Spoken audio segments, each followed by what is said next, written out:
සාදරයෙන් පිළිගන්නවා ඔයාලා සියලුම දෙනාව.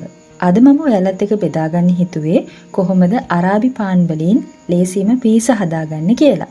මේක හරිම රසවත්, බොහොම පහසුවෙන් හදාගන්න පුළුවන්.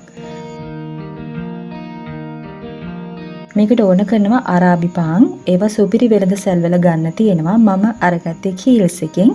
මේ පැකට් එකක රොටි 5ක් තියෙනවා.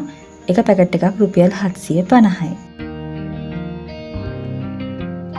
පීසා එකේ ටොපින් එකට ඔයාලට කැමති දෙයක් පාවිච්චි කරන්න පුළුවන්. මම මාළු මිරිස්, තක්කාලි, ලූණු, සොසේජස්, චීස් සහ චිකන් එකතු කරගත්තා. චීස් ටික මේ විදිහට ග්‍රේට් කරලා අරගෙන තියෙනවා.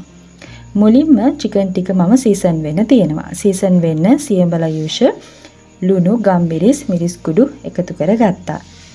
ඒක ටිකක් වෙලා සීසන් වෙන්න තියෙනවා. ඒ අතරේ මම ටොපින් එකට ඕන කරන දේවල් ලස්සනට රවුමට කපා ගත්තා.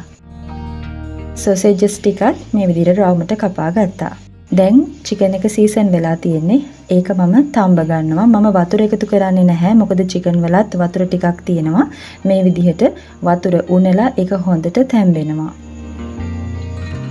ඒ ටික තැම්බිලා ටිකක් නිවුනට පස්සේ මේ විදිහට මම කැබලි වලට කඩා ගන්නවා.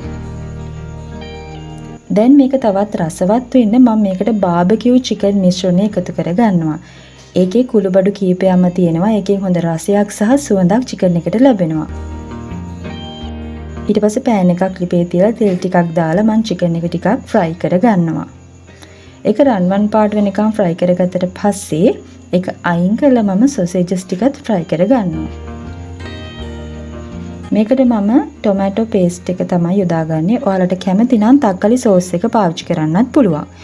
අරාබි පාන් එකට ටොපින් එක දාන්න කලින් ඒක පෑන් එකක් ලිපේ තියලා දෙපැත්ත ටිකක් පුච්ච ගන්න ඕනේ. දැන් මම ටොපින් එක එකතු කර ගන්නවා. මුලින්ම ටොමැටෝ පේස්ට් එක එකතු කර ගන්නවා.